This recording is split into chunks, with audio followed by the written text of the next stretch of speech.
Oke, selamat siang teman-teman. Mehmet, monitor Mehmet.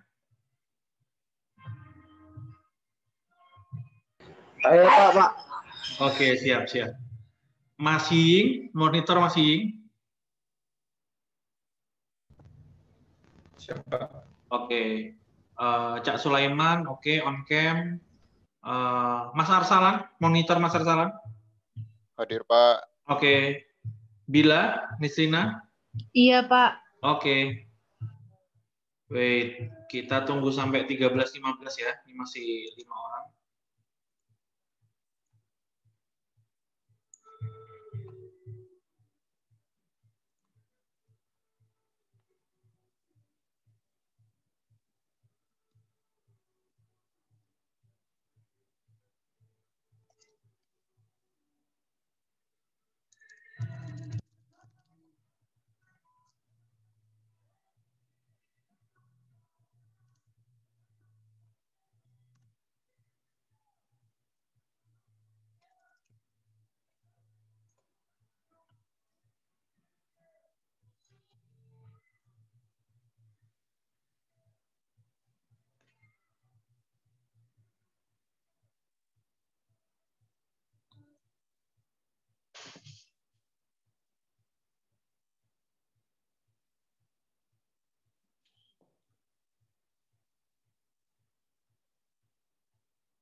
Angga ini kemana ya kok tumben ngumpulinnya telat? Ada yang tahu? Biasalah Pak, jadwal tidur rusak Pak semuanya Pak. Sama Pak masalahnya. Soalnya Gary tadi udah bilang ke saya kalau telat. Angga ini nggak bilang soalnya. Oke, selamat siang Mas Rian, monitor. Siang Pak. Oke. Mbak Fresti, monitor. Iya Pak, siang. Oke. Kemudian Mbak Sevia, halo. Monitor Mbak Sevia. Oh, AFK nih kayaknya ya. Sevia lagi izin kamar mandi Pak. Oke. Loh, kok tahu? Iya tadi ngechat nitip dulu izin Oh, kamar oke. mandi. Kemudian Mas Kahima, apa kabar Mas Kahima? Halo ya Pak, hadir. Sip.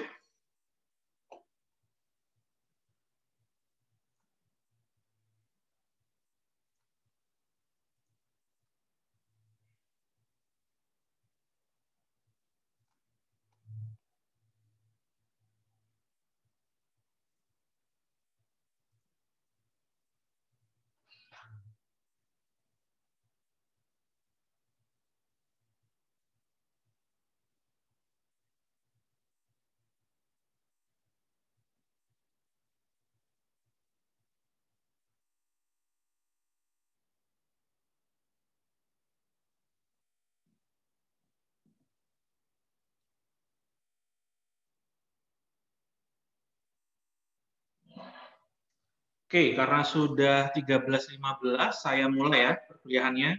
Bismillahirrahmanirrahim. Assalamualaikum warahmatullahi wabarakatuh. Waalaikumsalam. Selamat siang teman-teman. Oke, ini karena nanti sama Pak Domi jam berapa ya ininya? Jam 2 Pak. Oke, so harusnya ini cepat, setengah jam selesai. Oke, jadi ini saya review sedikit soalnya, oke, yang tadi teman-teman kerjakan. So, sebenarnya soal ini sudah pernah teman-teman kerjakan sebenarnya. Mirip ya, mirip. Datanya mungkin yang sedikit berbeda. So, kalau teman-teman lihat di sini ada data histori selama 12 bulan terakhir, oke. Mulai 958 dari Januari sampai Desember 2017. Datanya ini, oke. Kemudian harga jual perkayanya juga sudah disampaikan, kemudian ongkos simpannya juga disampaikan, kemudian untuk observasi supplier atau reorder cost atau order cost juga disampaikan menggunakan fraksi 20% dari harga kain. Oke, so item-itemnya sudah clear. Pertanyaan pertama mirip ya, seperti yang kemarin bahwa kalau selama ini dibeli 250 kain per minggunya oleh pemilik tempatnya, gitu ya. apakah sudah tepat atau belum gitu. Secara tempo, jadi nyari T bintangnya dan juga nyari Q bintangnya. Oke, so kalau dari pertanyaan A, teman-teman harus nyari T bintang dan Q bintang menggunakan data existing.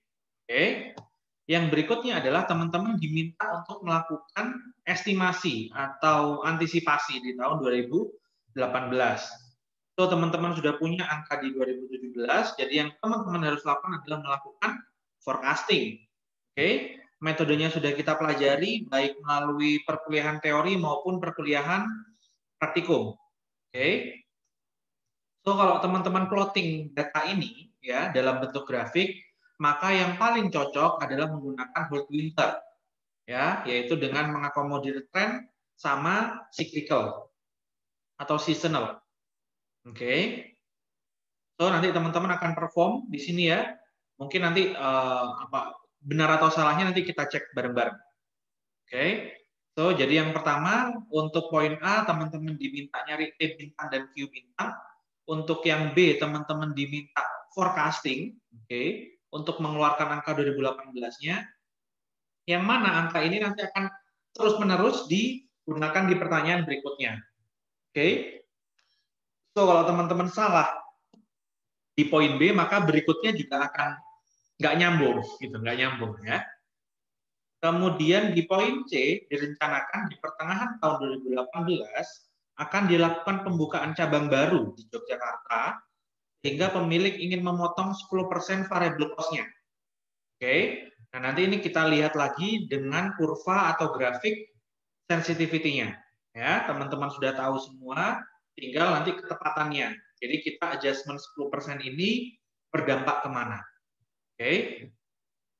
Kita bedah satu-satu ya. Saya mulai dari yang soal nomor pertama. Teman-teman boleh dicek pekerjaannya masing-masing ya. Jadi kalau keliru, oke, silahkan dibenerin. Saya tidak akan nge-share Excel-nya, karena Excel-nya sudah pernah saya share semuanya sebenarnya. Jadi yang teman-teman kerjakan adalah tinggal nyomot-nyomot aja sebenarnya. Oke, saya tidak akan share Excel-nya, tapi ini saya record ya. Nanti akan saya post videonya, silahkan ditonton kalau memang butuh. Tapi teman-teman silahkan membenarkan dari pekerjaannya tadi. Oke, nanti soal ini kurang lebih sama akan saya keluarkan di UAS. Mungkin saya tambahin 1 atau 2 soal lah. Gitu. Tapi more or less soal ini akan keluar lagi. Oke.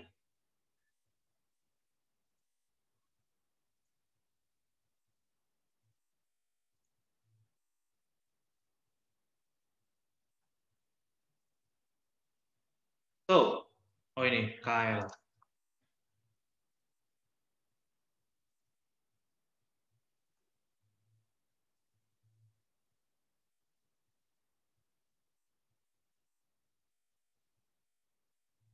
Oke, selamat siang Mas Kyle dan Mas Fansat. Ini tadi saya sudah mulai.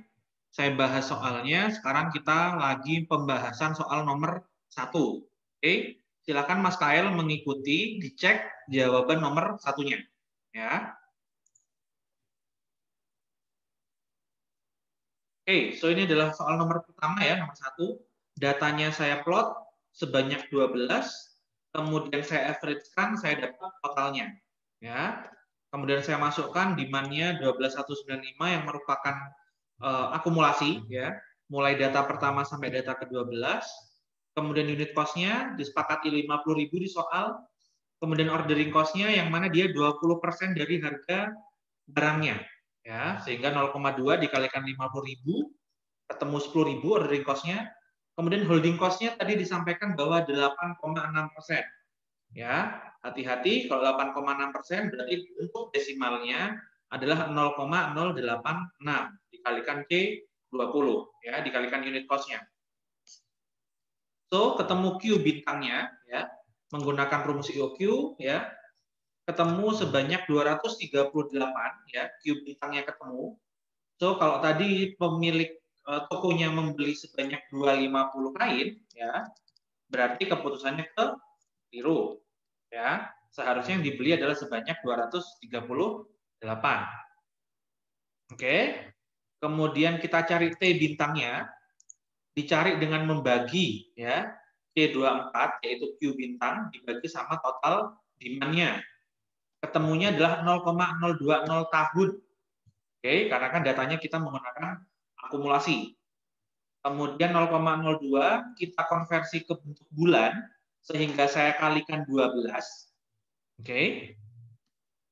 Kemudian dari bulan tersebut saya konversi dalam hari. Saya kalikan 30 gitu ya. Asumsi 1 bulan 30, maka saya kalikan 30. Oke. Maka ketemunya 7,03 hari. Oke.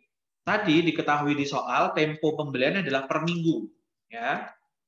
Oke, sehingga kesimpulannya adalah tempo pembeliannya benar. Oke, temponya benar. Cuma jumlah pembeliannya keliru.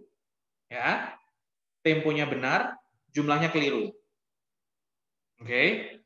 Sampai sini teman-teman benar sudah pekerjaannya?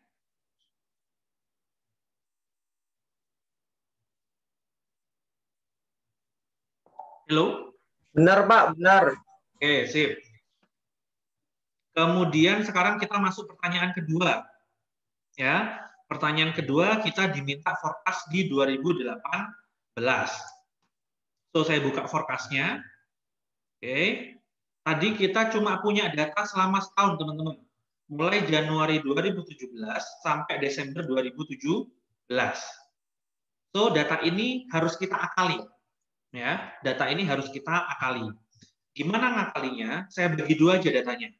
Jadi ada 6 periode di YTA-nya, oke. Kemudian ada 6 periode untuk YTB-nya. Jadi saya bagi dua, Januari sampai Juni, sama Juli sampai Desember. Oke. Kemudian data ini ya, ini berarti bukan barel tapi apa? Lembar air ya. Oke. So ini saya plotting. Oke, saya plotting. Kemudian saya cari YTB YTA-nya, oke, untuk mendapatkan nanti trennya sebenarnya. Ya. Cuma tadi di soal sudah diketahui bahwa alfanya menggunakan 0,2, kemudian betanya 0,3, gamanya 0,4, trennya pakai minus 10. Oke. So saya follow ya, saya follow untuk soalnya. Jadi trennya saya nggak cari ya. Trennya saya pasang aja langsung minus 10 di sini. Ya. Untuk levelnya tetap saya cari ya, levelnya saya cari dengan melakukan rata-rata, average. Oke.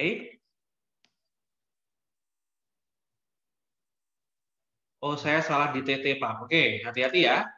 Kalau memang trennya sudah disebutkan di soal, maka teman-teman harus pakai soal. Ya. Ini juga kemarin UTS kayaknya ada kesalahan juga ya. Hati-hati. Kalau di soal sudah ada, silakan pakai yang di soal ya. Ini apa? Menguji ketelitian teman-teman ya. So, saya set minus 10 di sini. Kemudian saya cari seasonal factor-nya. Oke, yaitu saya bagi angka per bulannya sama angka rata-ratanya. Easy ya, sampai sini. Kemudian data ini saya bawa ke sini. Oke. Kemudian baru saya menghitung level, trend, dan juga seasonal factor-nya. Ya. Pertama-tama kita hitung trennya dulu, levelnya dulu. Ya. Levelnya dulu kita hitung. Kemudian kita hitung trennya. Oke. Kalau sudah dapat level sama tren, teman-teman select dua-duanya gini, kemudian teman-teman drag ke bawah. Gitu ya. Teman-teman drag ke bawah. Nah, kalau sudah ketemu angka ini sama angka ini, teman-teman nyari seasonal factor-nya. Ya. Teman-teman cari seasonal factor-nya. Kemudian seasonal factor-nya ditarik ke bawah. Ya. Kemudian setelah ditarik seasonal factor-nya, kemudian teman-teman nyari forecast-nya. Forecast-nya mudah. U8 ditambah V8, oke, dikalikan W10, seasonal factor-nya. Ya. Ini juga sudah pernah saya sampaikan juga di perkuliahan, Excel-nya juga sudah saya kasihkan ke teman-teman ya, harusnya nggak salah. Ya. Kalau misalnya salah berarti mungkin peletakan ininya. Ini kan saya ada hitung-hitung ya. Nah, kalau teman-teman langsung drag dari sini, maka nanti hasilnya akan kacau gini. Ya. Jadi teman-teman harus perhatikan bahwa referensi angkanya nggak boleh ada pada kolom yang kosong. Oke. Oh iya, oke.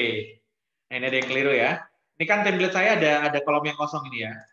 Biar teman-teman tahu pembatasnya. Jadi mana yang menjadi base year, mana yang menjadi next year-nya. Ya, hati-hati. Pak, kenapa forecast-nya kok mulai Juni? Kan 2018 yang di forecast. Oke, problemnya adalah kan kita nggak punya nih, ya. Kita kan nggak punya data keseluruhan.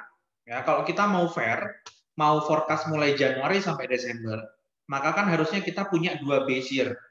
Ya, kalau kita mau forecast 2018, maka harusnya base year yang awal, yang ini ya,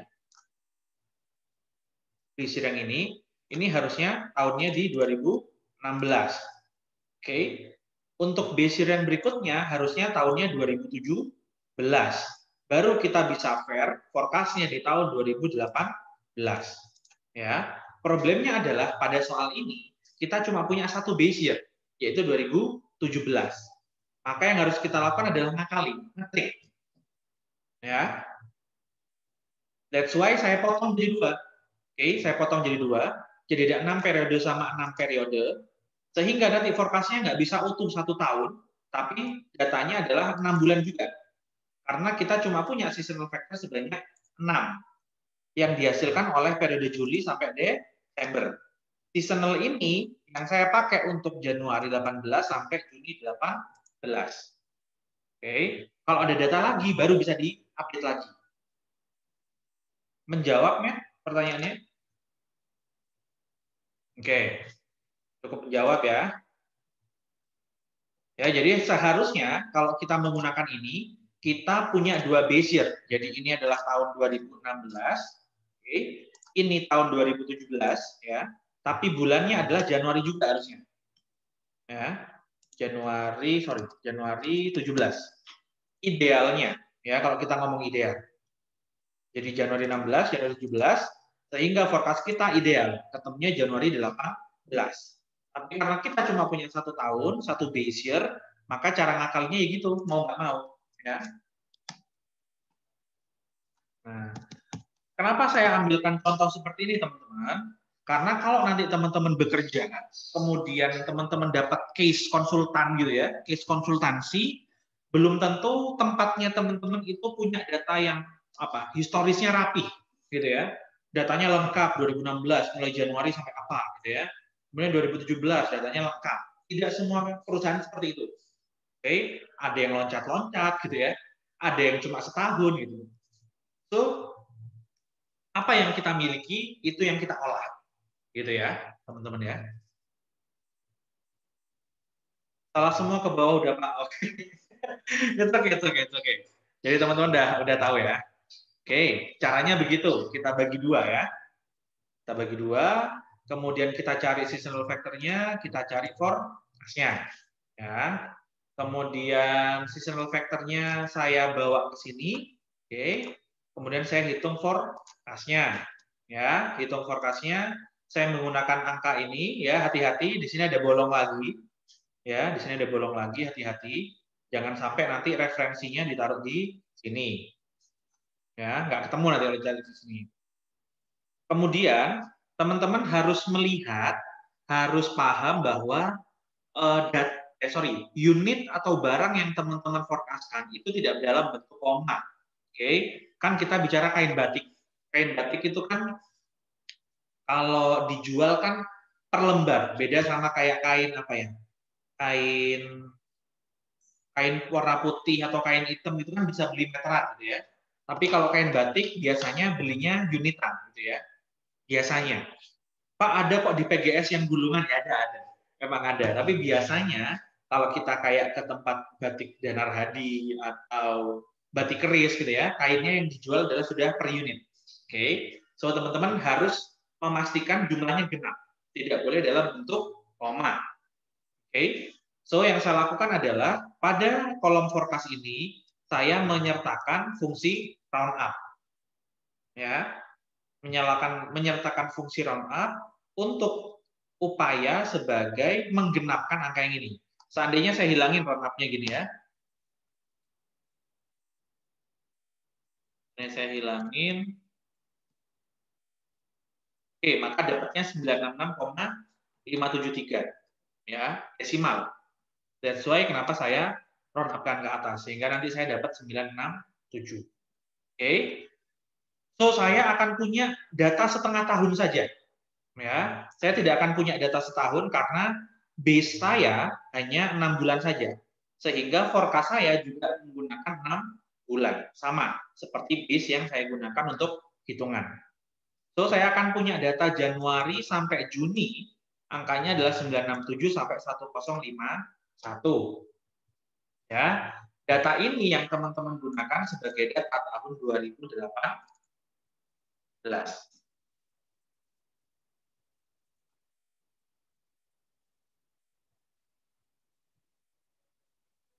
Ini ya, sebagai data 2018. Oke, adakah yang benar, Cak Sulaiman? Keliru? Mas Mehmet keliru nih kayaknya ya? Keliru, Pak. Keliru ya? Oke. So, ini teman-teman nanti perhatikan, silakan dilihat lagi videonya ya. Kalau Excel-nya teman-teman udah pasti punya, di e-learning ada ya.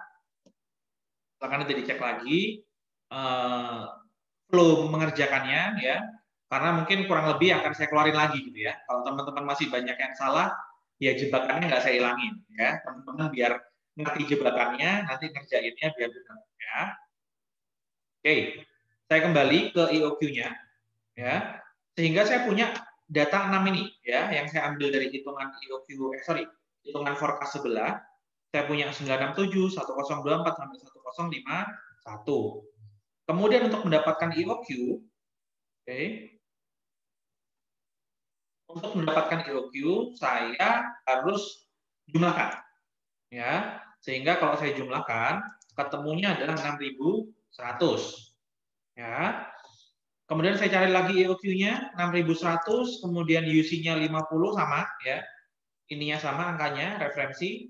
Kemudian ketemu Q bintang barunya ya. Sehingga Q bintang barunya adalah 168, tempo pembeliannya adalah 9,94 hari. Ya. Kenapa kok lebih panjang Pak periodenya? Karena data yang kita miliki masih data setengah tahun. Nanti kalau teman-teman punya data lagi, bisa teman-teman masukkan supaya lebih menjaga akurasi Q bintangnya sama T bintangnya. Oke. So, teman-teman nggak boleh nih di sini tiba-tiba menjustifikasi, Pak, ini kan setengah tahun nih ceritanya. Saya kalikan 2 aja, Pak. Biar dapat setahun gitu. Nah, ini nggak boleh ya. Kalau kita membicarakan EOQ nggak boleh seperti ini.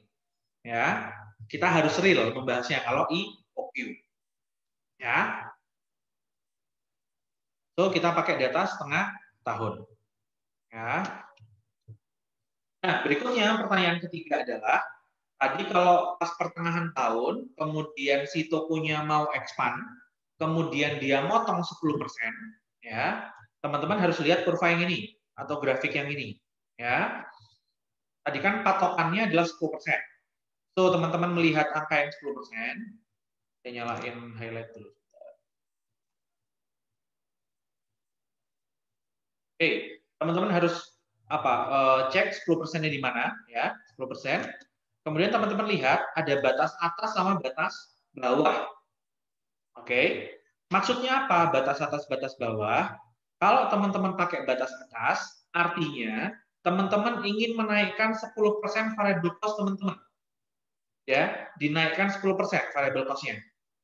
Oke, dinaikkan 10% sehingga mengakibatkan Q0-nya naik menjadi 1,56 dari Q awal. Ya, kalau teman-teman mau menurunkan 10% dari variable cost-nya, ya, menurunkan 10%, maka teman-teman juga harus menurunkan Q0-nya dari yang semula Q0 menjadi 0,64 Q0. Ya. Sehingga nanti variable cost teman-teman akan turun sebesar 10%. Oke. So, karena tadi yang diminta adalah menurunkan atau memotong 10% variable cost, sehingga konsekuensinya adalah kita harus menurunkan Q0. Berarti ini saya ambil batas bawahnya, oke. Q0-nya saya geser ke belakang sehingga kita punya 0,64Q0. Oke. Tadi kita punya Q bintangnya adalah 168, maka saya kalikan 168 saya kalikan 0,64. Lagi, karena kita bicaranya kain batik tidak bisa dalam bentuk desimal, maka saya round up, saya bulatkan ke atas. Oke. Sehingga Q bintang barunya kita punya sebesar 108Q0. Sehingga konsekuensinya untuk melakukan penurunan tersebut, kita harus melakukan pemotongan Q0 sebesar 64%, di mana Q bintang barunya adalah 108. Oke, teman-teman. So, ini nomor 1. Ya, sudah selesai. Nomor 1-nya. Oke. Saya lanjut ke soal nomor ke-2. Ya.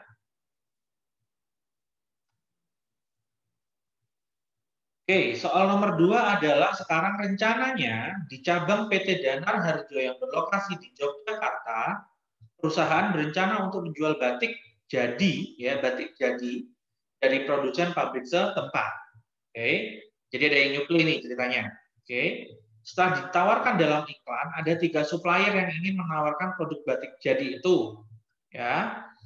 Kemudian namun 3 supplier ini diketahui memiliki rentang lead time produksi yang beragam. Oke.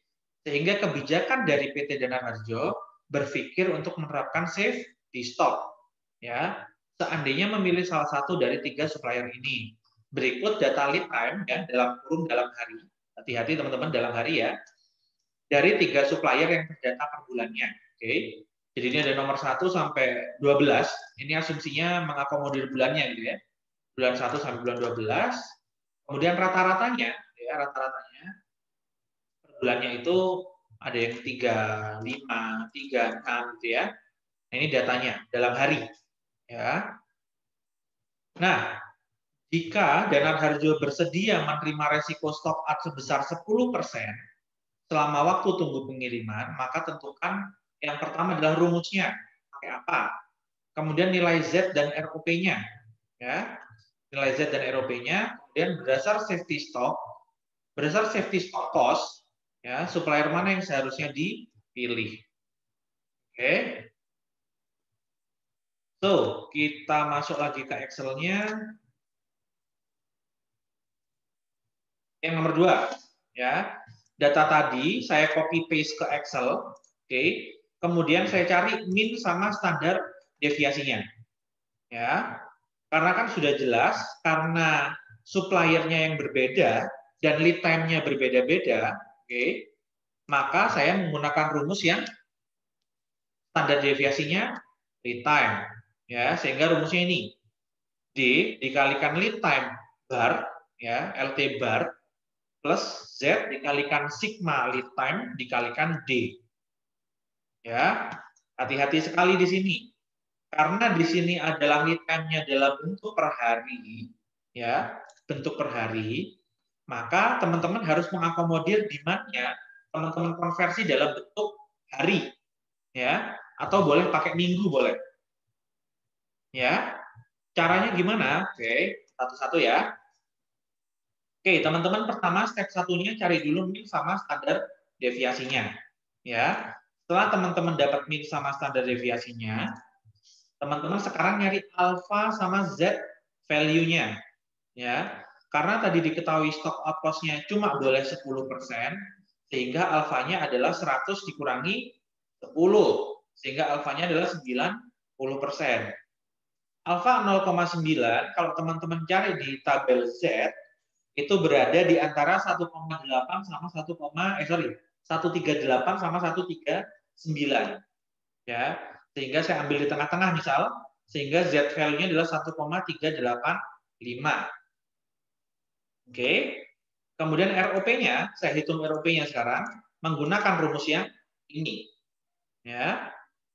Nah, tadi saya sampaikan ke teman-teman bahwa demand-nya harus dikonversi dalam bentuk hari atau minggu. Ya. Jadi dibentuk demand-nya adalah per minggu, mingguan. Ya. Kenapa kok dibentuk dalam mingguan? Karena kan sebenarnya kayak 7 hari ini kan bisa disamakan dengan 1 minggu ya.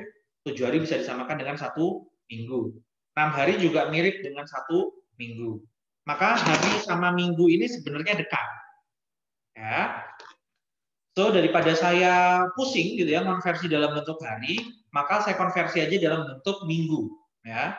Tadi kita punya data demand-nya kan 6.100 untuk 6 bulan. Ya, 6.100 untuk 6 bulan. So kalau misalnya jumlah minggu dalam setahun itu kan 52 minggu. Kalau saya punya setengah tahun atau 6 bulan, maka jumlah minggunya saya bagi 2 aja. 52 saya bagi 2 berarti 26. Sehingga data 6.100 tadi saya bagi sama 26. So saya punya akhirnya data demand mingguan jadinya. Oke, sampai sini paham nggak logiknya? Paham, Pak. Paham ya logiknya? Oke. So, kemudian setelah kita dapat demand mingguannya, saya kalikan sama rata-rata lead time-nya. Ya, rata-rata lead time-nya saya kalikan ada 4, kemudian yang supplier 25, kemudian yang supplier C adalah 4,75. Oke. Berikutnya ditambah Z-nya, nilai Z-nya adalah 1,385.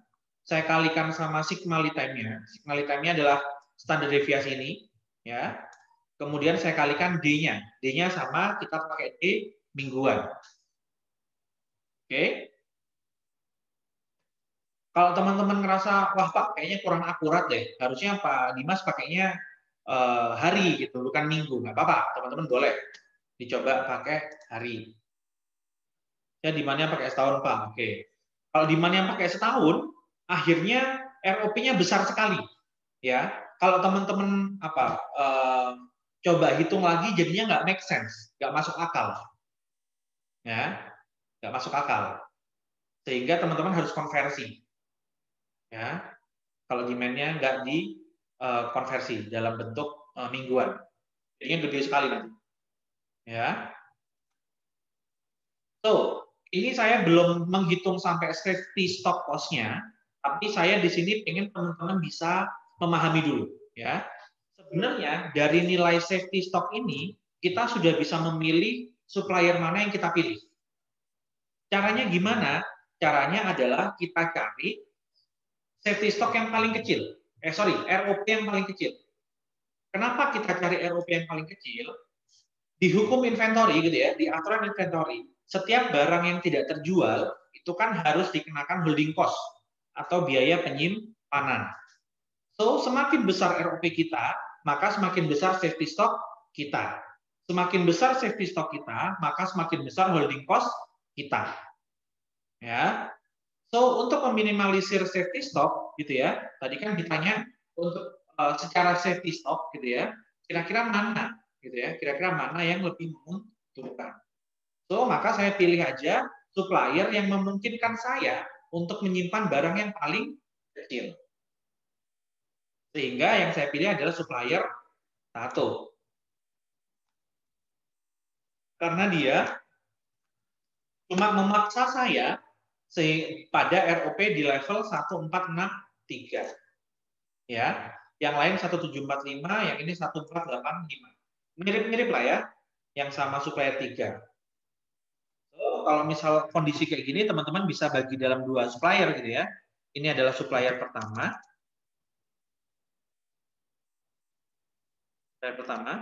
Atau main supplier. Ya. Ini adalah secondary supplier.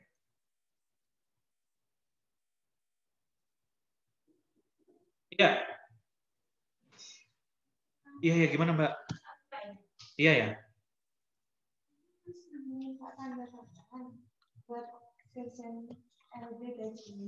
Oh, oke. Oh, di 13.5. Total seharusnya 16.060. Nanti tak tanda tangan dulu, nanti ini ya. Saya ke tempatnya Mbak. Buat Mbak Devi sih, Mas. Oh, gitu. Pulpen itu mana ya? Ada pulpen, Mbak? Ini, Mas. Mbak Devi juga lagi WF. Walah, ya wis. Nanti kalau misalnya perlu ada yang ditanyakan, tak hubungin Mbak Devi. Oke, sip. Thank you ya Mbak. Makasih ya, Mas. Oke, saya lanjut ya teman-teman ya. Oke, ini untuk yang nomor 2 ya. Kalau masih harusnya ya jawabannya masih belum tepat ya, karena kan demand-nya nilainya masih keliru ya. Tapi logika berpikirnya seperti itu ya teman-teman ya. Oke, nah ini yang terakhir ya. Waktunya tinggal dikit. Ini yang terakhir. Oke, ini yang agak lumayan panjang ya. Flow-nya agak lumayan panjang, tapi sebenarnya simple hitung-hitungannya. Oke, saya close dulu ya.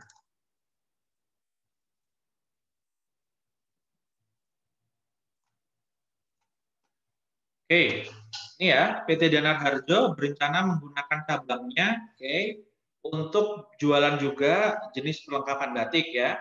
Ada kain batik di sini mengikuti hasil forecast 2018 ya. Jadi begitu teman-teman keliru sampai bawah keliru semua ya, hati-hati. Oke, kemudian lilin batik 25.000, canting 14.500 gitu ya. Kemudian ada production rate, ada apa ini? Setup cost, ada biaya produksi gitu ya, macam-macam ya.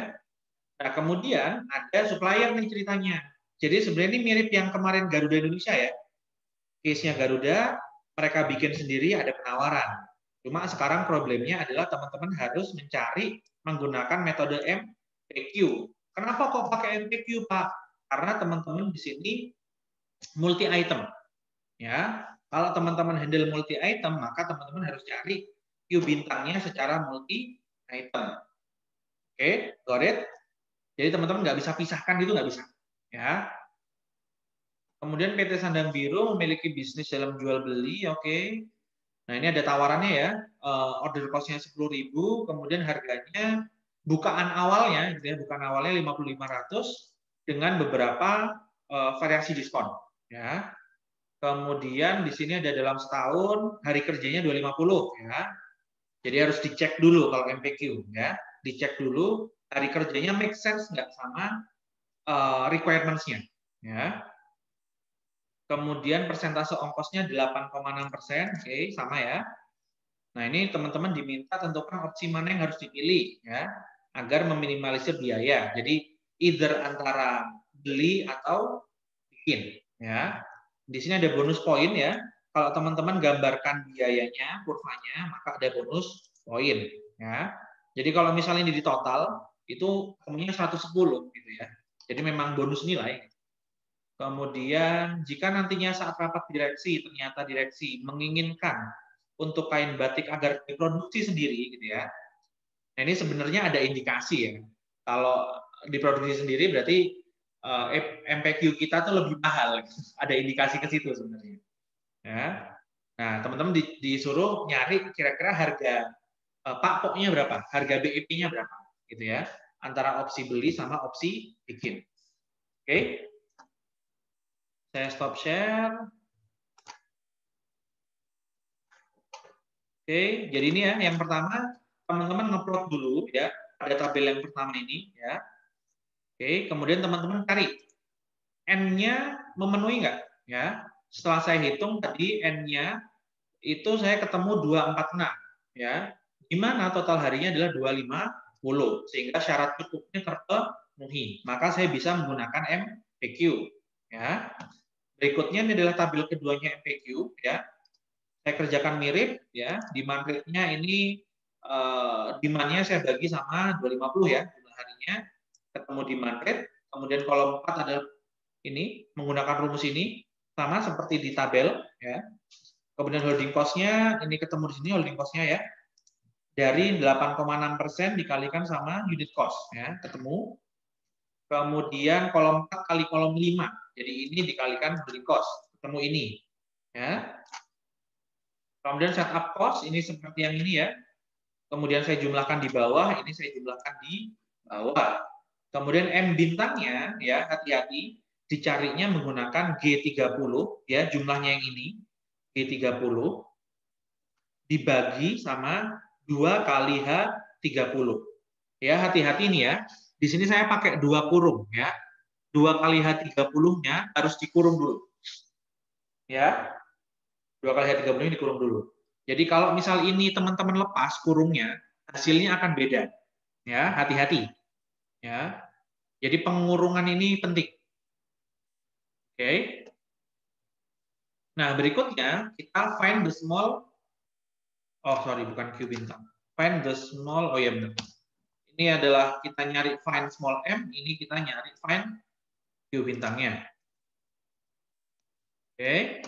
Kita punya data demand-nya, data D-nya. Kita punya data M bintangnya. Sehingga Q bintangnya saya bagi antara D sama M. Ya. Ketemu angka ini, saya round up. Ya, karena kan unitnya adalah unit-unit genap, bukan ganjil atau desimal ya. Jadi harus saya round up. So untuk kain batik, saya Q bintangnya adalah 1472. Dari Q bintang ini saya hitung total cost-nya teman-teman. Ya, saya hitung total cost-nya. Ini saya geser ke sini.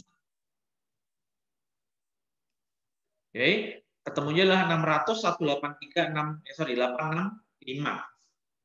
Ya, ini adalah total cost untuk yang MPQ. Nah, sekarang berikutnya teman-teman hitung yang discounted EOQ. Ya, teman-teman cek skemanya, hati-hati ya, harganya kan beda-beda. Nah, ini diskonnya langsung saya masukkan di sini. Tadi contoh 0,99%, jadinya bentuk desimalnya adalah 0,009. Kalau 0,1,98% berarti bentuk desimalnya adalah 0,0198 ya. Kalau 2,97% bentuk desimalnya maka 0,0297 sehingga harganya ini ya, harga diskonnya. Oke.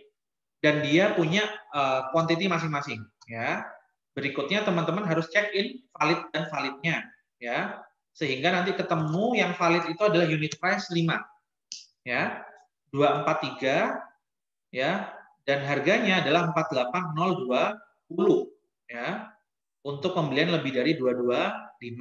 Maka yang valid ini ya. Yang valid ini kemudian teman-teman hitung total cost-nya. Maka ini adalah total cost yang menguntungkan. Ya. Karena ada perbedaan total cost di sini ya.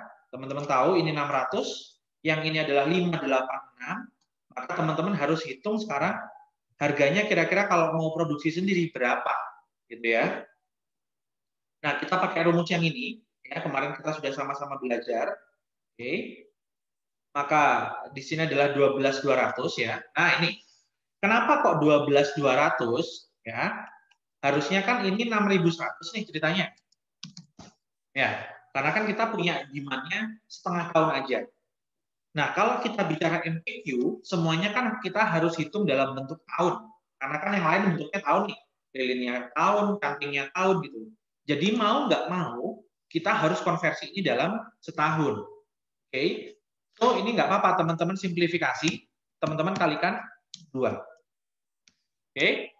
Tapi ingat, kalau teman-teman menghitung EOQ, single EOQ, ya, mencari Q bintang untuk single item, atau mencari EPQ bintang untuk single item, ini tidak boleh dilakukan. Ya. Tapi untuk MPQ, pengecualian, kalau memang kita punyanya data setengah tahun, maka untuk mempermudah penghitungan teman-teman, kalikan 2 aja. Ya, untuk mempermudah. Oke. Tapi tetap dengan koridor bahwa saya sampaikan di awal tadi, kalau ada data tambahan, silakan dihitung juga. Ya, untuk membuat demand-nya serial mungkin. Ya. Oke. So, ini kenapa angkanya adalah 12.200. Ya. Oke. So, sehingga di bawah ya, saya ganti 12.200X ya. Ini kan UC kali D ya, UC kali D, 12.200 kali X. Sementara komponen belakangnya kan kita sudah dapat semua nih. Ya. Komponen belakangnya sudah dapat semua, kecuali kan UC yang di depan. Jadi yang belakang ini, itu nilainya adalah 2382.865. Yang TC-nya IOQ kan aman nih, 586 ya. Karena kan dia lebih rendah. So, ini saya pindah ke sini, oke. Saya pindah ke sini, jadinya tambah ya. Sorry. Kan tambah ya. Oke. Saya pindah ke sini, jadinya kan pengurangan. Ya, jadi 586 dikurangi 2382. Oke, sehingga ketemunya adalah 584, 374, 445. Oke. Kemudian di sini tinggal 12.200X ya. Sehingga X-nya adalah sama dengan 584 ini dibagi sama 12.200. Sehingga ketemunya harga yang harus menjadi harga produksinya adalah 47.900. As long as kita bisa menurunkan ongkos produksi yang semula 49.000 ya, semula 49.000 menjadi 47.900, maka keputusan antara jual dan beli menjadi sama-sama menguntungkan. Oke, teman-teman. Selesai pembahasannya ya. Ini nanti recordingnya saya handover ke teman-teman, silakan dipelajari ya. Kurang lebih nanti sama soalnya ya, kurang lebih nanti sama. Ini kan yang lot sizing belum masuk, mungkin saya tambahin soal lot sizing lah. Tapi kurang lebih lainnya sama. Ya. Karena jebakannya masih berhasil menjebak teman-teman, silakan nanti diperbaiki sesuai recording ini. Ya. Oke, saya rasa gitu dulu teman-teman ya. Karena teman-teman juga udah mau pindah ke ruang sebelah ya. Saya akhiri dulu.